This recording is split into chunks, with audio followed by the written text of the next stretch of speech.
This episode is brought to you by Shopify. Forget the frustration of picking commerce platforms when you switch your business to Shopify, the global commerce platform that supercharges your selling wherever you sell. With Shopify, you'll harness the same intuitive features, trusted apps, and powerful analytics used by the world's leading brands. Sign up today for your $1 per month trial period at shopify.com/tech, all lowercase. That's shopify.com/tech. Atheists, agnostics, long-haired weirdos, short-haired weirdos, vandals, hooligans. The government, hug the government, love the government, hug the government, love the government, hug the government. Welcome to The Politics Guys, a place for bipartisan, rational, and civil debate on American politics and policy. I'm Northern Kentucky University political scientist Michael Baranowski. I'm joined today by, well, not my conservative counterpart, but my counterpart slightly to the left, Professor of Law at Chase Law School, Ken Katkin. Hey, Michael. Hey, Ken, how are you doing this Groundhog Day morning? Well, I was already outside once and I saw my shadow. That's better than Puxadani Phil, I understand. So I am really happy to be able to do this episode with you. As listeners know, we had sort of the conservative takeover last week, and now we get to hear from the left on this episode, and we have a lot of things to talk about. But before we get to that, I'd like to start off first by thanking Natalie, Stephen, Robert, Andrew, and Aaron for becoming supporters of the show on Patreon over the last few weeks. We really do appreciate you guys. Thanks very much. And one other announcement, I am really pleased to let everyone know that just, I think a few days ago, actually, Trey learned that he's being promoted to full professor at Oklahoma Christian University. That is a big deal, and it is surely well-deserved. So congratulations, Trey. Yeah, I'll add my voice to that. Congratulations, Trey. Now, before we get to new stuff, we oftentimes like to start with corrections, updates, that sort of thing from previous shows. And I listen to all the shows, and so this comes from last week's show when you might recall that Trey and Jay were talking about illegal immigration. And Jay said regarding illegal border crossings, there are a lot of people who are just trafficking in fentanyl. And almost all the fentanyl in this country comes through the Mexican border. That's pretty well documented. Now, Jay was correct about that second thing. It's clear from multiple sources that the vast majority of fentanyl in the U.S. gets in through our southern border. But there's important context here. Almost all of the seizures of fentanyl happen at legal ports of entry. And I think this is important because it suggests a problem not with illegal border crossings, but with contraband checks at legal crossings. And that's a very different issue. And when you think about it, it makes sense because it's a lot easier to smuggle a significant amount of really anything into the U.S. if you can hide it in a vehicle that's legally coming across the border as opposed to, somehow pack muling it on the backs of people crossing illegally. And so I wanted to make that as clarification. And another point I think that's worth mentioning concerns the percentage of people coming into the U.S. illegally who are carrying fentanyl. In that episode, Jay suggested it was maybe around 2.5%, and Trey was, willing to agree to that for the sake of argument. But I was curious about it, and so I did some checking, and in fact, only around 0.02% of people apprehended by the Border Patrol for crossing illegally possessed fentanyl. And so I guess my point is I'm certainly not saying that fentanyl is not a serious problem in the U.S. Of course it is. But it's much more of a problem with trying to figure out how to screen effectively and efficiently for it without essentially shutting down or slowing our trade with Mexico through to a crawl. And that's a serious problem because the U.S. imports more from Mexico than any country other than China, almost $500 billion in 2022. So it's a real problem. It's a serious problem, but I would argue it's not a problem that's really about illegal immigration. So, Ken, I don't know if you wanted to add anything to that, but I wanted to provide that context before we moved on. No, I appreciate what you said. I hadn't looked up any of those numbers, but certainly everything you said sounds right to me.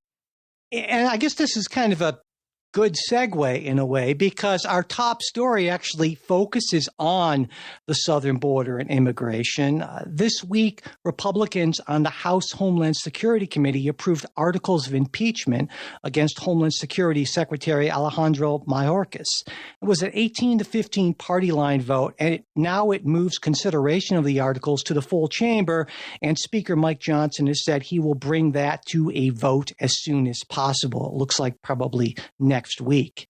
Mayorkas is accused of reckless abandonment of border security and immigration enforcement at the expense of the Constitution and the security of the United States. More specifically, he's said to have violated the Secure Fence Act of 2006. This requires the Secretary to take all actions necessary and appropriate to maintain operational control over the border. And in that, operational control is defined as prevention of all unlawful entries into the United States. An impossible standard. Now, in addition, Mayorkas is said to have violated the Immigration and Nationality Act provision that requires him to detain inadmissible aliens, because under him, the DHS has engaged in that so-called catch and release thing of releasing aliens into the U.S. due to, insufficient detainment facilities, insufficient to say the least. Now, the second article of impeachment accuses him of placing Homeland Security personnel and American citizens at risk of exposure to COVID by refusing to take the necessary steps to prevent potentially contagious illegal aliens from entering the United States. And even if House Republicans approve these articles, it's certain to go nowhere in the Senate. And it's not even, I'd say at this point, entirely certain if either of these articles will end up being considered by the Senate, because the case for this being high crimes and misdemeanors, it is more than a little bit questionable. I know we're going to get to that. So, Ken, why don't we start with those legal arguments, I guess, right? The main charges here, that catch and release policy violates federal law, and that Mayorkas has failed to maintain operational control of the border. What do you think about these claims? Yeah, well, of course, I agree with you that they're not high crimes and misdemeanors, although I would be a little more open to the idea, perhaps, than the way you phrased it, that I'm not certain that I agree that something actually has to be a crime in order to be impeachable. Now, I don't think these offenses are impeachable, and I'm sure that these offenses are not crimes. For instance, the argument in the first article of indictment that the so-called catch and release policy is inconsistent with federal law. Well, the federal law that they're arguing that it's inconsistent with is not a criminal law. It's an administrative law. So if you have an administrative agency that, even if it were true that their administrative enforcement policies are not in accordance with the statutory law that governs them, that would be a civil violation of law. That wouldn't be a criminal violation of law. So it seems to me very hard to make any kind of argument that that there's a crime, and the articles of impeachment don't actually cite any criminal statutes. But it has actually been argued in several of the impeachment trials of presidents, because in the articles of impeachment that the House voted out against President Nixon in the early 70s, and then again in the articles of impeachment against Donald Trump, there were several impeachments where non-responsiveness to congressional subpoenas was listed as one of the articles of impeachment. And I believe that's appropriate, even though that's not itself a crime. So I wouldn't actually want to really strongly endorse the principle that something has to be a violation of the criminal code for it to be impeachable. I think certain kinds of attempts to basically not to undermine the rule of law, or to undermine the role of other branches in our Constitution, could also be high crimes and misdemeanors, even if they're not technically crimes. After all, when the framers gave us that impeachment clause, there were no actual federal crimes. There was no federal criminal code yet, but they already had the idea that the Constitution created a mechanism for impeachment. So I would say that, but I definitely would say, coming around on all important parts of this to agreeing with what you just said, that no matter what standard you're using, the standard of whether there's any technical crime alleged or the standard of whether the secretary's conduct goes in any way beyond ordinary policy disputes that could be adjudicated in civil court, there's clearly nothing here for impeachment. I'm not sure they're going to even get a majority vote in the Republican House. They've been losing Republican members, and I think by now, Michael, what's the margin, like 3 or something like that? They can only afford to lose 2 votes. Yeah. 2 votes, yeah.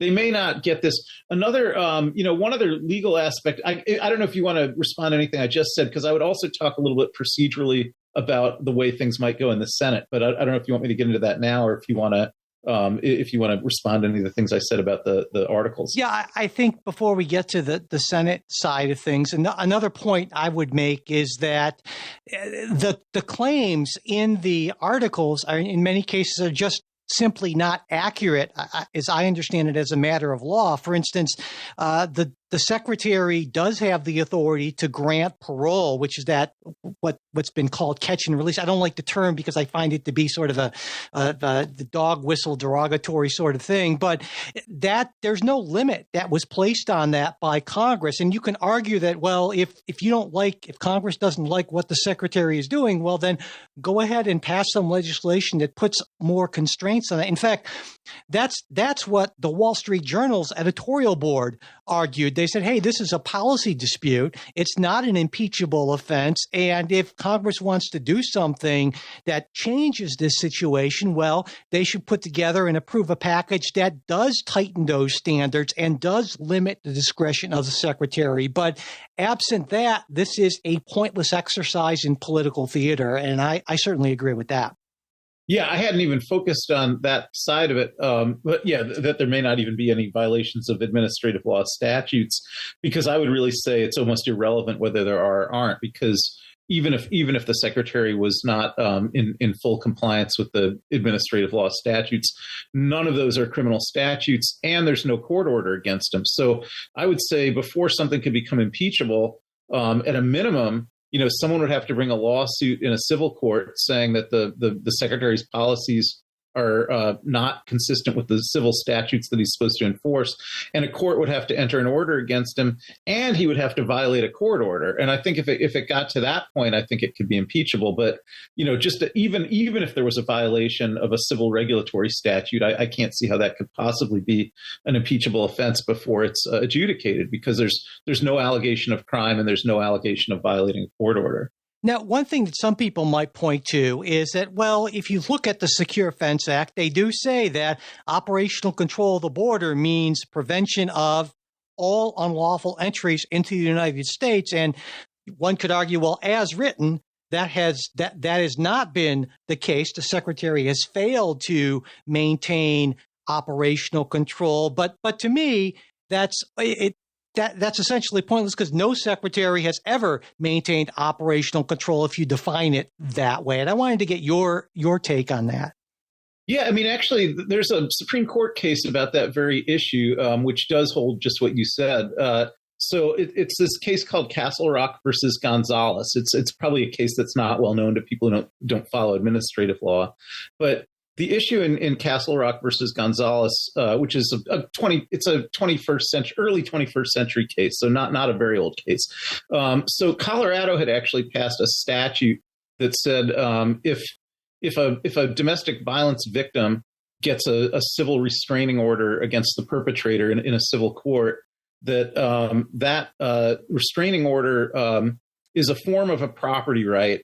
And it's a guarantee that the law enforcement has to enforce it. So under Colorado law, there's this idea that there's certain court orders, in this case restraining orders, that must be enforced. Law enforcement has no discretion not to enforce it. They have to enforce it. And it's even, I think the statute even denotes that a property right of the person who has the court order. So that's about one of the strongest kinds of laws that any legislature has ever passed that actually requires mandatory enforcement that's actually designed to take away all enforcement discretion, which is not the norm. Like normally law enforcement has enforcement discretion and isn't expected to enforce it against every instance. You see people driving faster than 55 on the highways, and nobody expects that every single one of them has to be ticketed. But Colorado tried to take away that law enforcement discretion. And of course, what happened next was you have a woman who had a civil restraining order against her ex-husband. The ex-husband comes by her house one day, kidnaps the kids. She calls the police and says, look, I have one of these civil restraining orders that must be enforced under Colorado law. You have no discretion not to enforce it. Go out and get my kids back. And the police blew her off and paid no attention to it and wouldn't enforce it. And the husband ended up killing the kids and himself in a big murder-suicide, after, hours and hours of the woman unsuccessfully trying to enforce a restraining order that she has a civil right under Colorado law to have enforced, and there's no enforcement discretion not to enforce it. So she ends up suing her town's police department, Castle Rock, Colorado, and it goes up to the U.S. Supreme Court. The Colorado Supreme Court finds in her favor under Colorado law, and says she had this right, and there's liability here because they didn't enforce in a situation where enforcement was mandatory. And the U.S. Supreme Court in the Castle Rock case, by a large majority, that's actually a bipartisan majority, says there cannot be a private right to have public law enforcement. That's just an impossibility. And in the nature of things, it's not. It's just not possible for any unit of law enforcement to be 100% effective all the time. It's an unrealistic and impossible expectation that couldn't be complied with, and there can't be any legal obligations, to have law enforcement actually happen.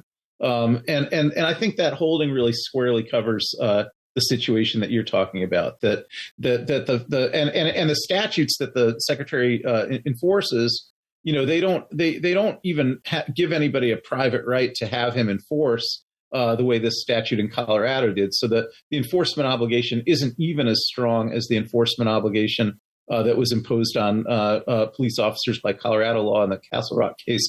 But nonetheless, the Supreme Court has really squarely held that the statutes that tell law enforcement you've got mandatory enforcement, those are essentially meaningless or hortatory. They're not actually enforceable. Interesting. I wasn't aware of that. Now, I wanted to mention also that second article of impeachment, which in a way is kind of funny to me, not funny, really funny, but at a party that in many members of made the argument that COVID really wasn't that big of a deal and we were doing too much and so forth, accuses the secretary of not.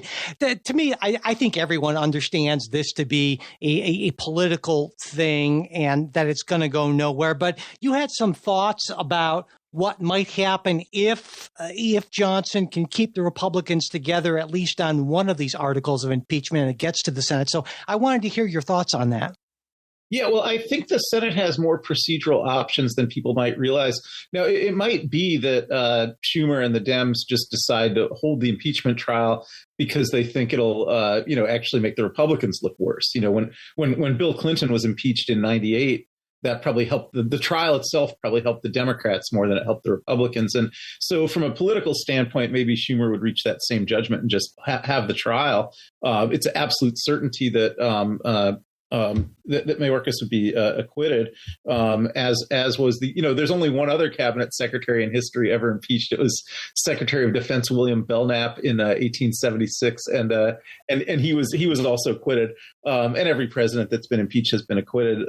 There's really no doubt. But the other procedural option that Schumer would have, and the Supreme Court has endorsed this already, is Schumer could just call for a vote without having a trial. And that there was a case in 1993 called United States versus Nixon. And remarkably, the Nixon was not Richard Nixon. It was a different Nixon, Judge Walter Nixon. But when Judge Walter Nixon was impeached as a sitting federal judge, the Senate decided not to bother holding a trial. And they referred his case to an ad hoc subcommittee. And the ad hoc subcommittee wrote a report recommending removal. And then the only thing they ever did on the floor of the Senate was present that report and call for a vote, and they voted him out. And he took his case to the Supreme Court and said, I had a right to be tried in the Senate, and I never received a trial. And the court said that's a non-justiciable question, that the Senate gets to decide how to conduct impeachments, and there's no right or wrong answer to it. Whatever they do, it's up to them. It's not up to the courts. The courts can't micromanage procedures for impeachment trials. And so I think there is a precedent there for if Schumer wanted to just say, okay, we've received this referral from the House, let's just take a vote on it and get it over with immediately. I don't know which would be politically more advantageous, and whether it might be more politically advantageous, to give these, the House impeachment managers, enough rope to embarrass themselves in front of the general public. But I don't know what you think about that. Yeah, I doubt that we'll get to that point. I'm going to predict that neither of those articles will be approved by the House, that they won't be able to keep enough Republicans. At least I hope that's what's going to happen. But we shall find out, I think, probably sometime next week, certainly, and then kind of come back to that. What do you think, just hypothetically, if the articles of impeachment do get voted out, what do you think would be the wiser political move for the Dems? Would you think it'd be wiser to have a trial, or do you think it'd be wiser to just take a vote on the articles of impeachment without having a trial? Well, I see your point, but I also think that also gives Republicans more of an opportunity to highlight the very real problems at the border. Now, those problems, I think you can certainly argue, are not really the fault of Mayorkas. They're the fault of bad policy and a bunch of other things. But I don't know that Democrats really want the issues at the border highlighted even more, given that there's such a political liability for Joe Biden, because it is such a bad situation that has not been controlled by the Biden administration. Yeah, so you're basically saying you think if they have the procedural path to scuttling the trial and just not having it, that's the wiser path. Getting it over with as soon as possible and trying to move on from that. Absolutely. Yeah. Yeah, I think they could do it. I think they could just take a vote. I think they have to take a vote, but I don't think they have to have a trial. It'll be interesting to see what happens, or if it happens in the first place. All right, well, let's move on to something very different, but we'll stay with Congress.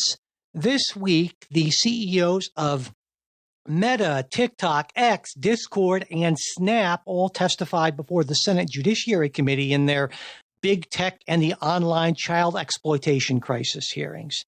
It was, I think, right around 4 hours it clocked in at. Very contentious. Senators from both sides were taking shots to tech executives. Lindsey Graham said they had blood on their hands. Josh Hawley called for an apology. Mark Zuckerberg actually gave an apology. He turned around to the families of the people who'd been victimized in some way from Meta's apps and said, "I'm sorry for everything you've all been through. No one should go through the things that your families have suffered." And he said Meta was working to ensure that other people wouldn't have to go through what their family members, their loved ones did. Committee Chair Dick Durbin said Congress shared at least some of the blame, that Congress needed to look in the mirror considering how its inaction on this issue has allowed what he termed to be the most profitable industry in the history of capitalism to operate without fear or liability for unsafe practices. Now, there's plenty of bipartisan outrage, but the big question, I think, to everyone is whether that's going to lead to any actual action. Because for years, there have been calls to, in some way, amend Section 230 of the Communications Decency Act of 1996, and that gives online service providers fairly broad immunity from legal liability based on the posts, the content that users put up there on those platforms. And in the past, a number of folks on the right have focused on what they would argue is censorship of right-wing voices on these platforms, whereas a lot of people on the left have said not enough is being done by the platforms to minimize harmful, misleading misinformation. But it seems like what both sides agree on is that more needs to be done to prevent harm to minors. And the problem, though, is that to date, there really hasn't been enough consensus on a legislative solution. Section 230 was intended to promote free speech, and I think a very real and legitimate concern is that if you weaken those liability protections for user posts on the platforms, that could have a pretty serious chilling effect on online speech. So what do you think, Ken? I mean, do you see this as just sort of crowd pleasing election year posturing by senators from both parties? Or do you think that there's a chance of anything substantive coming out of this, or even if there should be? Yeah, I don't think there's a chance of anything substantive coming out of this. I do think there should be, actually, but I don't think my ideas will prevail. And I think part of the reason is that, and you averted to this already, that although there may be some bipartisan consensus that there are problems that need to be solved and that Section 230 isn't the perfect solution, they really differ on what they agree the problems are that need to be solved. And so, I think I don't think there's actual bipartisan consensus on what problems need to be solved. And for that reason, I don't think there will be any legislative solution. But I would say, Section 230 itself, you said it was enacted to protect free speech, but I think it was actually enacted with twin goals. One of which was not to protect free speech, right? So the context when 230 was enacted, I could tell the listeners, I don't know if you know about it either, but do you know about the CompuServe case and the Prodigy case that had both been decided right before Section 230 was enacted? Only vaguely. So please go ahead and enlighten or remind me some combination thereof. Right. So Section 230 was enacted as part of the Telecommunications Act of 1996, which was primarily not about the internet. Most people weren't that aware of the internet yet in 1996. And what Congress was really trying to do still after 12 years was pass a statute that would give us a transition to competition in the telephone sector. So it wasn't really an internet statute. But the Federal District Court in 1984 had broken up the old AT&T monopoly in an antitrust case. And the court had itself been managing the transitions from monopoly telecom to competitive telecom for 12 years. And so the main focus of the 96 Act had nothing to do with the internet. But one thing that happened right during the debate about the 96 Telecom Act, and that got it to mention the internet just in Section 230. There's a handful of other sections that mention the internet as well, but they're all pretty scattered and haphazard, is that there were two different court cases decided in New York State. One was in a federal court, one was in a state court, but both in New York and both under New York law. And the issue was whether internet service providers were liable for harms that were caused when their users put up illegal content, tortious content. In these cases, defamatory content, but we could also be talking about other kinds of harms. And so, and the two cases came out opposite each other.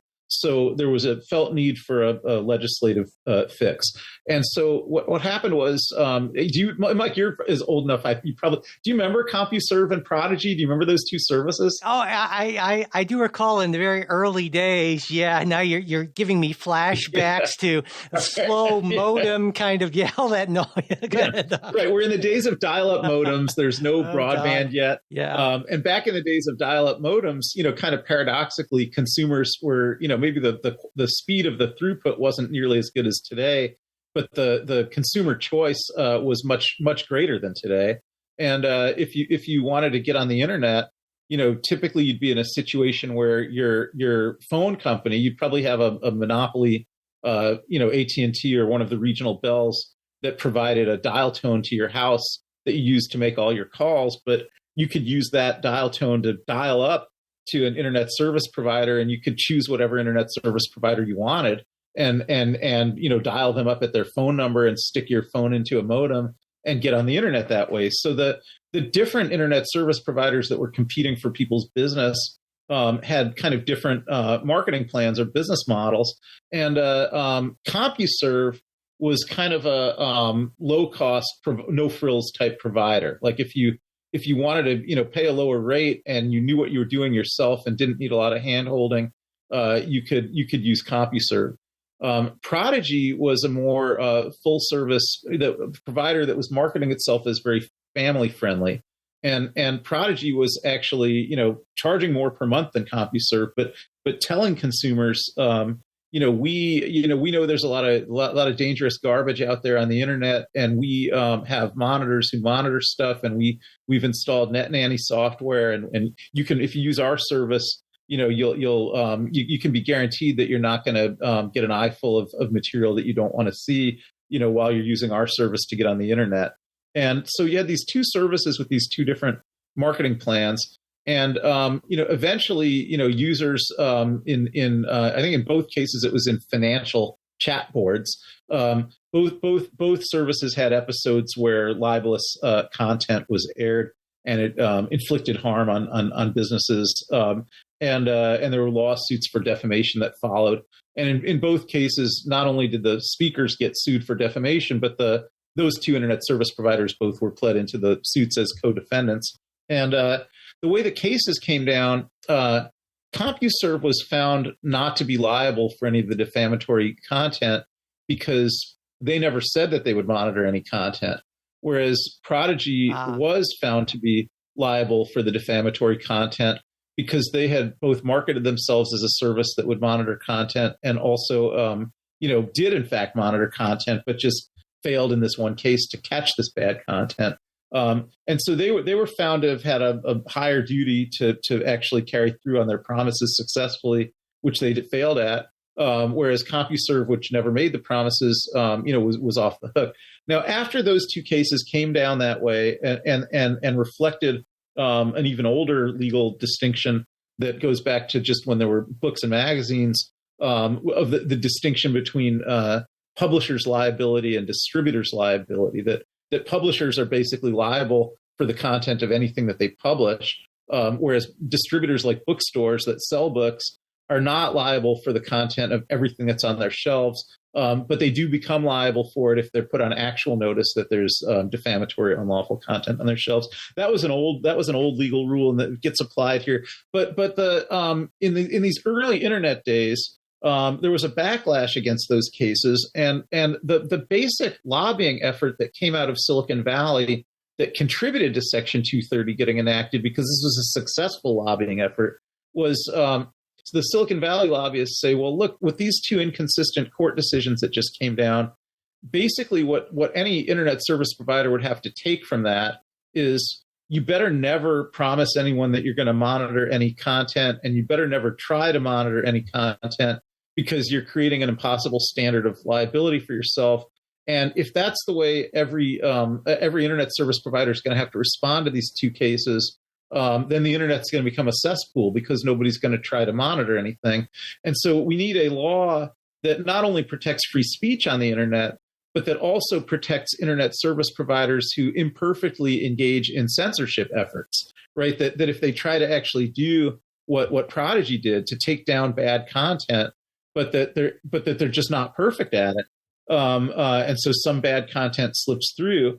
We don't want them being sued for that, because we don't want to discourage them from trying to do what they can to take down bad content. So that was part of the original impetus to enact 230. So it wasn't purely about protecting free speech. It was actually about protecting the ISP's ability to engage in censorship without holding themselves to such a high standard that they'd have to be liable if they weren't perfect at engaging in censorship. So I think that all has to be understood as kind of what 230 was supposed to accomplish.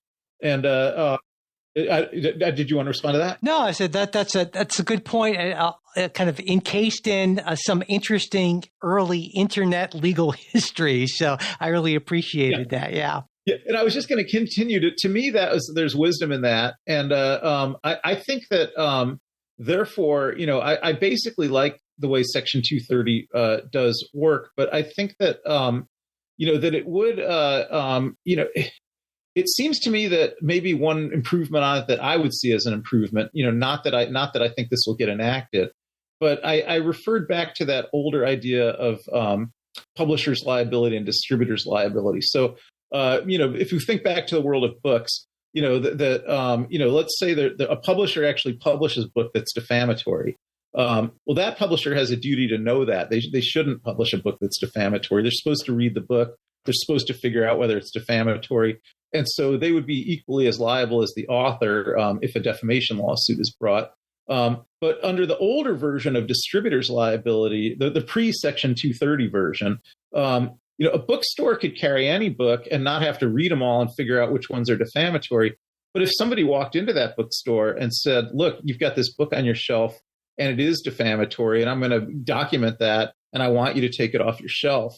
At that point, the distributor's immunity would change. And instead of just being immune in a blanket kind of way because they had no duty to know what was defamatory, we'd now say, but if they actually know that someone thinks it's defamatory, then they do have they get then a duty to investigate for themselves and to look at the book and figure out whether it is defamatory or not.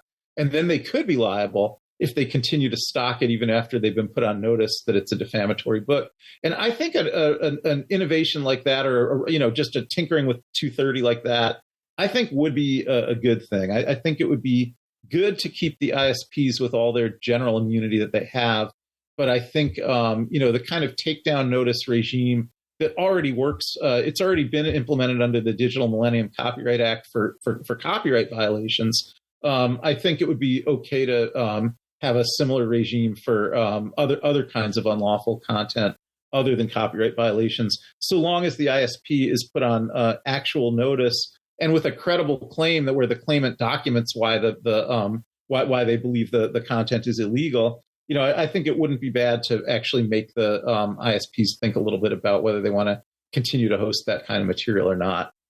Yeah, and certainly the social media companies are almost all doing some version of that on their own to a greater or lesser extent, and maybe making that a legal obligation. But I would argue also then there would still need to be some sort of acknowledgement that is not, this kind of goes back to the operational control of the border thing, right? I mean, the enforcement of this would have to be almost necessarily imperfect. And so they would need some sort of, I would think, protection for instances in which if there are millions of these requests flooding in all the time, a few are going to slip through. So I think there would have to be some sort of a good faith effort sort of clause in there or contingency in there so they wouldn't be held liable for all that. What do you think about that? Yeah, I would agree. I mean, I think an ordinary, in the law, there's a lot of situations where the standard is negligence, right? So there could be situations where people are not negligent, but you still don't get a good outcome.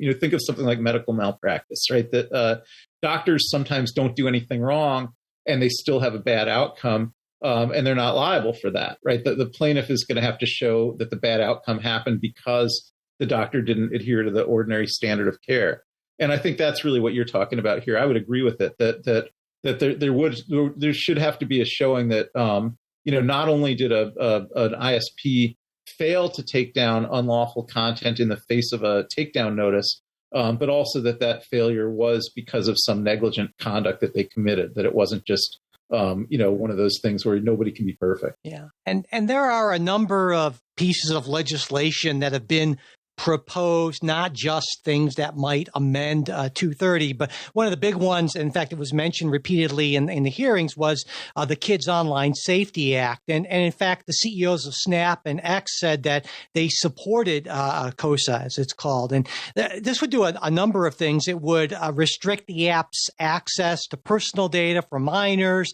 It would require them to provide parental control, parental monitoring tools. It would prohibit certain types of advertising to be shown to minors, like gambling, tobacco products, that sort of things, various other things. Though, again, the devil's in the details here because there's language about harms to minors. And one of the co-sponsors of this, Marsha Blackburn, Republican of Tennessee, she said, well, to me, that would include critical race theory messaging and transgender identification information. And so I would expect that this would be the sort of thing that the apps would need to watch and prevent minors from seeing. And this is where it gets really, really difficult, which is why I understand the appeal of putting the burden on the companies, because I think the general idea, and I think this is generally speaking more of a kind of an idea from the right, is saying, well, if you just remove the legal protection and let the companies figure it out themselves, that's the market figuring it out, as opposed to us installing some kind of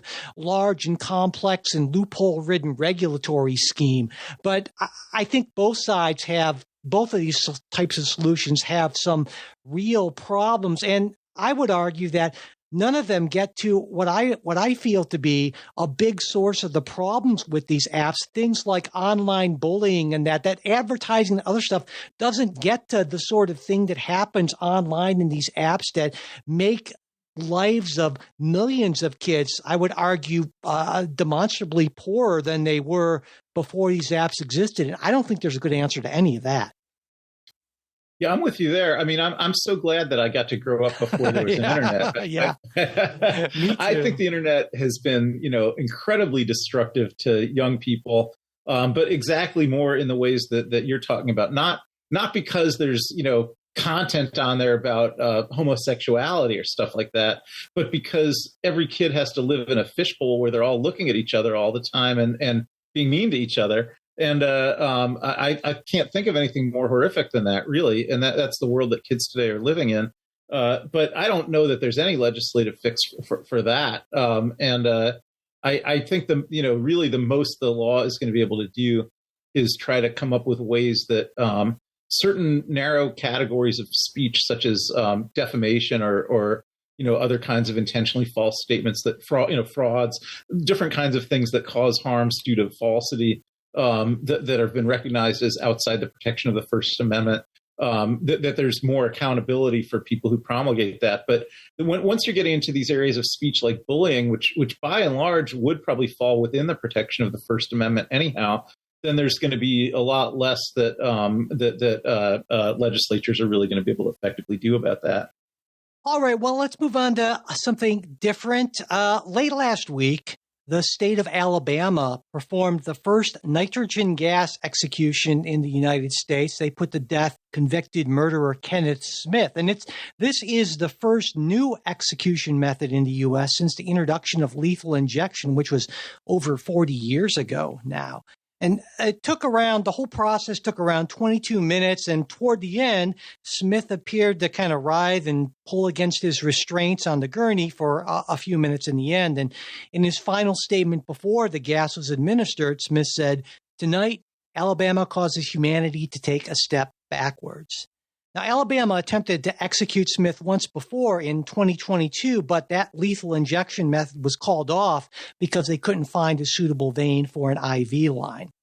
The day before the execution, the U.S. Supreme Court denied Smith's request for a stay, and there was actually a dissent to this by Justice Sotomayor. She wrote that Alabama botched Smith's earlier attempt at execution, and now they're using him as a guinea pig while not releasing all the details of the execution protocol, which prevented Smith's attorneys from examining the procedure and raising any potential legal issues with the process. Now, the worst case scenario for Smith's execution didn't occur. There were fears that he might vomit into his mask, slowly choke to death, or that the process might not kill him but leave him in some sort of a persistent vegetative state.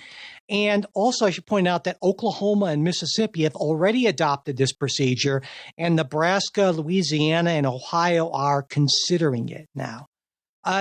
Ken, what do you think about what Alabama did here? Maybe what Justice Sotomayor had to say? Just in general, your take on this. Yeah, I mean, the only thing I know about this this nitrogen gas method of execution is just what I've read in the news coverage in the last couple of weeks. I'd never heard of it before that, and I've certainly never studied it. I mean, I think it is kind of inherent in the giving the death penalty that, if people are going to be put to death, there's always going to be, it's going to be a bad experience for the person to have to go through all of these methods. I think, the process of dying is not going to be a fun process. And I think it probably, to me, says more about why we shouldn't have the death penalty than anything I know about whether this particular method would be more or less inhumane than a lethal injection or a firing squad or a guillotine. I feel really unequipped to kind of get into comparative methodology about how humane or inhumane these different methods are. But I don't know. I wish I had more to say about that. But I think Justice Sotomayor's point was more of a transparency procedural sort of thing, saying that, well, maybe nitrogen gas is more humane, less humane, but if Alabama doesn't release detailed information on the process to Smith's attorneys before they execute him, there's no way for Smith's attorneys to even make that make that case adequately. And that to me doesn't seem to be a frivolous point or an unimportant point. No, I get that, but I guess to me it's a small point, because I think the death penalty itself is the big issue, right? Let me make an analogy, I guess. Like, I think if you flip this to an issue where the left and the right are on the opposite sides from each other as they are on this issue, but it I think it raises similar questions. You had that whole kerfuffle back when abortion was still being protected by the Supreme Court before the Dobbs case, about regulations that restricted what was sometimes called partial birth abortion, right? The dilation and extraction method. And I think, when you had these legislatures that were trying to ban that method, they were trying to convince courts, well, we know we have to let women have abortion rights, but we just want to ban this, particularly inhumane or morally offensive medical technique. And, I always saw that as kind of just window dressing, really. It's just that they're looking for, any kind of way that they could ban any abortions whatsoever, when they're working within a context where, the court was protecting abortion. And so kind of focusing on the kind of small bore details of is this one method worse than the other methods, always just struck me as kind of gamesmanship. And I kind of, even though I sympathize with Sotomayor, I kind of think the same thing is going on here, where she's against the death penalty, as I am, but I think she's just kind of seizing on arguments that might sound plausible, but that are just available at a methodology, because she's looking for arguments that are really ways to slow down the death penalty. And I don't, I'm with her on that, but I don't take it as seriously as that. I guess I think it's more of a rhetorical argument from someone who's doesn't want to see the death penalty. I agree, I guess, to an extent, but I also think that one can be in favor of the death penalty, but also have a sincere belief that if the state is going to execute someone, it should be in the least demeaning, least painful method possible. In fact, there was a case 2019. Bucklew versus Persith, I think, and that the court argues was that essentially a state refusing to change how it kill someone. In this case, it was about lethal injection. The court said, well, it can violate the Eighth Amendment if the person being executed can identify what the court said is a feasible, readily implemented alternative that would significantly reduce a substantial risk of severe pain. And to me, that's a fair and reasonable argument. And I think the point here is if you're using this person as a guinea pig for an untested method, it's really difficult to be able to do that. And maybe you say, well, the burden is on the inmate, not on the state. And so if you say, well, if we don't know what the method is, you can't really make the case that there's something less painful. But I don't know. I feel like there are a lot of ways to put someone to death, and some of them are going to be much more or much less undignified and much quicker and easier and more painless. And those are the ones, if states are going to kill someone, those are the ones I think they should use. Well, yeah, I would agree with that. I mean, one of the kind of strange paradoxes of all this is, the lethal injections, could be very painless and humane, but a lot of the pharmaceutical companies don't actually want to sell that product to these states that are going to use it to execute people. So, maybe the most humane methods would be to, give them a heroin overdose or something like that. That these illegal narcotics that kill people actually make people feel good. It's hard to figure out how to equilibrate these things, because they're not going to give them illegal narcotics. If they want to give them lawful compounds that come from pharmaceutical or chemical companies, they've got to find a pharmaceutical or chemical company that's willing to sell them that. And I think the very fact that, most of the legitimate, mainstream pharmaceutical and chemical companies don't want to be associated with the use of their products for executions, to me, that's an occasion for the country to rethink, why are we doing these executions? And I am opposed to the death penalty, but I just keep getting hung up on this idea that one of the reasons I'm opposed to it is because, when people actually see it being used, nobody likes that. And that's what we're really talking about here is that, people see, that someone's actually getting killed. It's going to be painful. It's going to be ugly. They're going to vomit all over themselves. To me, the implication of that should be, maybe don't kill them. That's how I feel. And I think that's an argument that some people make for, well, the death penalty we should see it for the sort of horrific thing that many people see it as being. And so some people say, let's bring back the guillotine or like a captive bolt gun sort of thing, like you use they use for large animals, cattle, that sort of thing, to get people a sense of this is a big deal, and it's not just like they quietly go to sleep, never to wake up sort of thing. And I think there's something to be said for that, though I should point out that the Supreme Court has said that actually the Eighth Amendment would prohibit the guillotine. There's a case you might be familiar with, Ken, Bays versus Reeves, and the court said that the Eighth Amendment prohibits punishments of torture, anything unnecessarily cruel, including disemboweling, beheading, quartering, dissecting, and burning alive.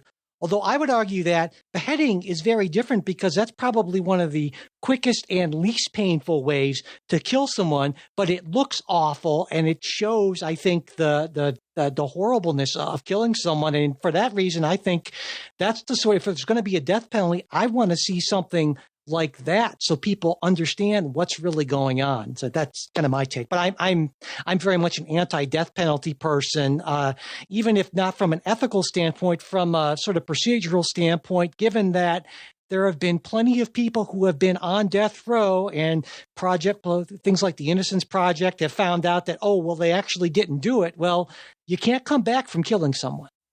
Right. Yeah.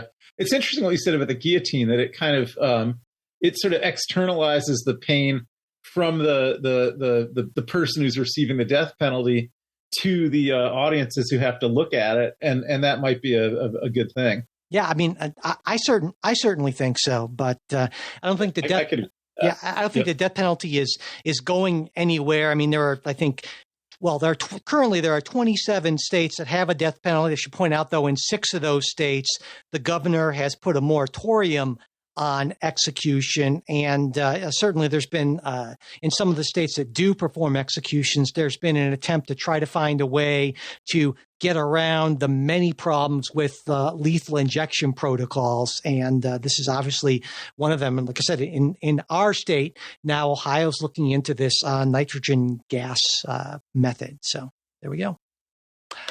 All right, we have time for one more story, and let's actually stick with the judicial branch. Can presidents come and go, but the judges they appoint, they could remain on the bench for a long time. In fact, listeners might not know this, but there are actually still a few judges from the Reagan administration that are still, I think 11 of them, Article 3 judges that are still, I don't know if they're going strong, but they're still there. So the point being is that judges last a long time. And, most of the focus is on who presidents appoint to the Supreme Court, but lower level appointments can have a pretty big effect because, of course, most of what happens in the federal judiciary doesn't involve the Supreme Court.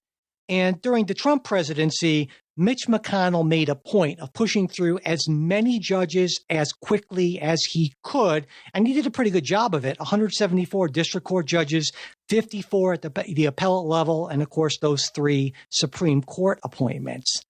And after a pretty quick start, it looks like the Democratic-controlled Senate won't be able to match that first term pace. Hopefully, there'll be a second Biden term. 174 of Biden's nominees have been confirmed to date. That's 133 at the district court level, 40 appeals court judge, and of course, there's 1 Supreme Court appointee. Now, there's no filibuster for judicial appointees, and Democrats have a majority in the chamber. So you might say, well, what's the holdup? Well, the holdup is something called the blue slip. And this is the practice in the Senate of allowing either of the 2 home state senators to essentially veto judicial nominees in their state. At present, in fact, there are 32 states that have at least 1 Republican U.S. senator. And so in those cases, at least some Republican cooperation is necessary to confirm nominees who are going to serve in those states. And some people said, well, why don't we just do away with this? Because it's just a tradition. It's not a rule or anything. And it's something, in fact, that Senate Judiciary Committee Chair Dick Durbin could basically do on his own, but he's been reluctant to do that because he wants to maintain that home state veto tradition when his party isn't in power, and that's something that's fairly likely to happen starting in January of next year. And one final thing I should point out is that there is no blue slip at the appellate court level because Senate Republicans ended that during the Trump presidency, and Democrats have continued with that when they took control of the chamber in 2021. So I guess, Ken, to me, the issue here really is the blue slip thing. What do you think about this? Is this a tradition that's time has passed? Does it serve a purpose? What's your view on this? Well, as you noted, it's already been eliminated at the appellate level, and it never existed at the Supreme Court level. So it's only left there for trial judges. Now, trial judges, who they are, can be significant in certain cases. We're getting a kind of case study in that with the Jack Smith's two prosecutions, one in Judge Chutkan's courtroom in D.C. and the other in Judge Cannon's courtroom in Florida.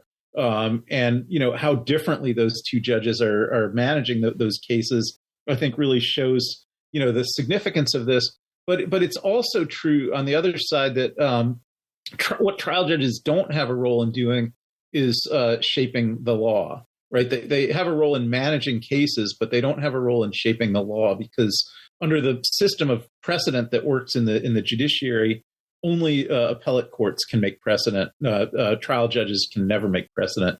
So they can make rulings in their own cases, but those don't have impact on other judges or on the rest of the judiciary. So it has been, I think, a long and I would say good tradition that the kind of people that you hope will become the federal trial judges are basically relatively non-political people who have been, really star litigators, right? That's sort of the model you want, is someone who's just, had an excellent career litigating in the courts that they want to be a judge in, and that are not perceived as being political or partisan or whatever, but just perceived as people who know, how a trial works and can manage a trial. And so, from that ideal, certainly bipartisanship is better than partisanship, right? But the problem, as it always is in the current Congress, is, if the Republicans are in such bad faith that they're not sharing that view, that, they're trying to find some good nonpartisan, skilled litigator who everybody in the legal profession in this area loves. They're not looking for someone like that. They're just simply looking to hold the seats empty so that they can give it to a partisan hack on their side. I think that's the concern that people very rightly have. And, it's one that I would have said is clearly what's going on, until, Durbin himself recently, as you noted, announced that he is making some progress with the Republican senators about getting some blue slips returned and some trial judges, Democratic trial judges confirmed in Republican states. And I think if that process works, it's good to stick with it. If there's a complete process breakdown, which it looked for a little while like there was, then it's better to scrap it. And that's kind of how I would think about it.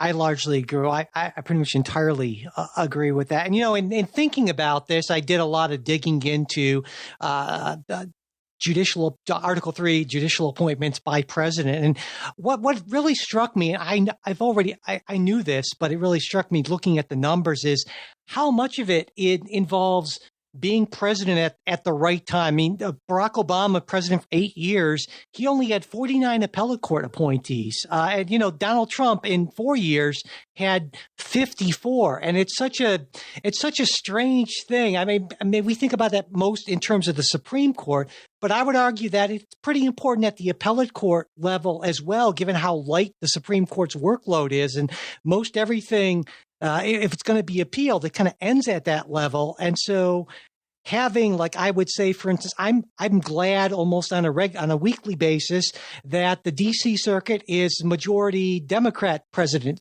appointee, right? I imagine you would be as well.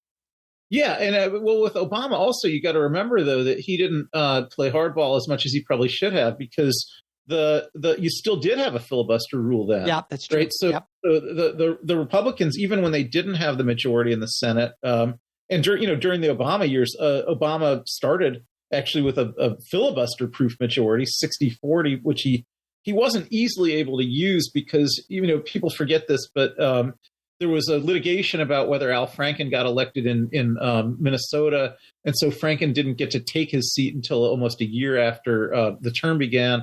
And then there was only about 6 months where you had that Democratic majority, and then Ted Kennedy died, and in the special election was replaced by a Republican. So the true filibuster-proof majority only lasted about 6 months, but Obama did have a majority, but not a filibuster-proof majority for a long time.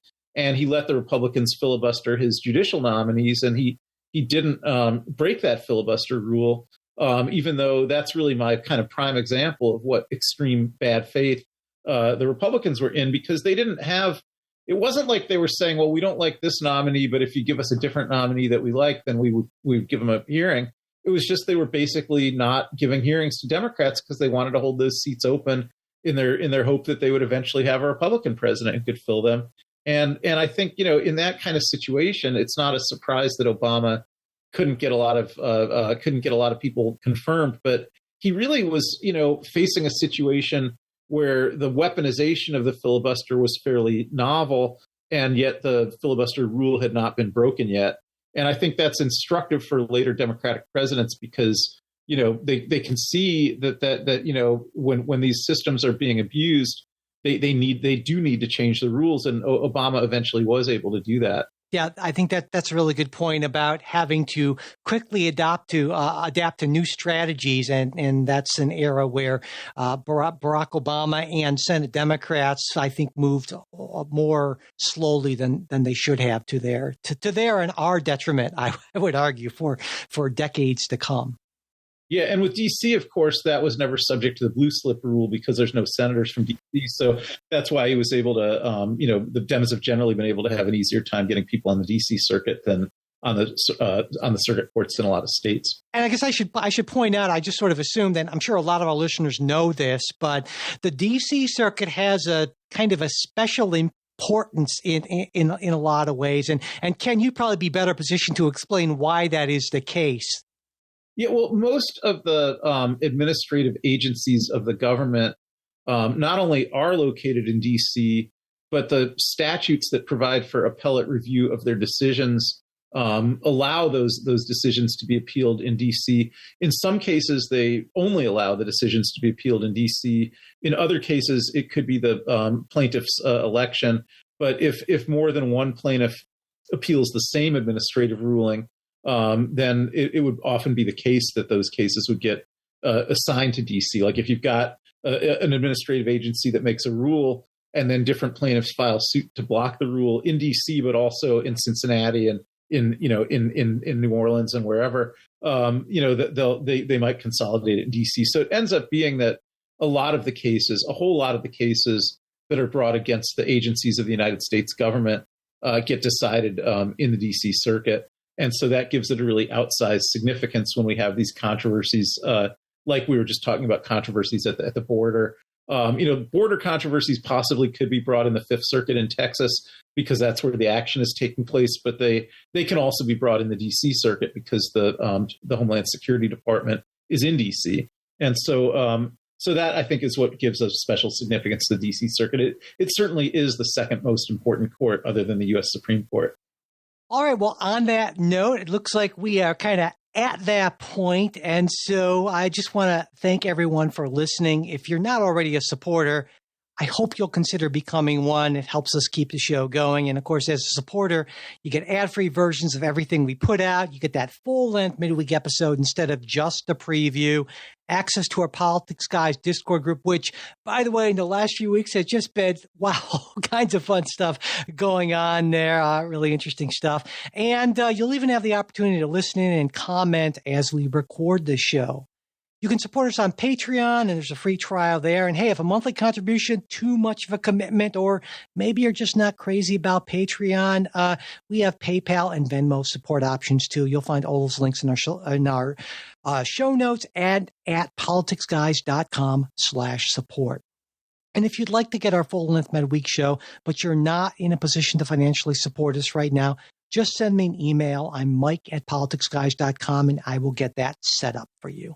And whether you support us or not, we hope that you'll subscribe, rate, and review us on your podcast app, as well as share stuff about the episodes on social media. And if you want to get in touch with us for any reason, there's good old-fashioned email, mail@politicsguys.com. There's that Discord channel I already mentioned, as well as Facebook and X. And you'll find links to that in the show notes. And finally, as always, a very special thanks to our fantastic executive producers. They are Bruce Johnson, Wilma Moreno, Daniel Toe, Ryan Beasley, and Don Oglesby. We'll be back with a new episode for you next week. We hope you'll join us.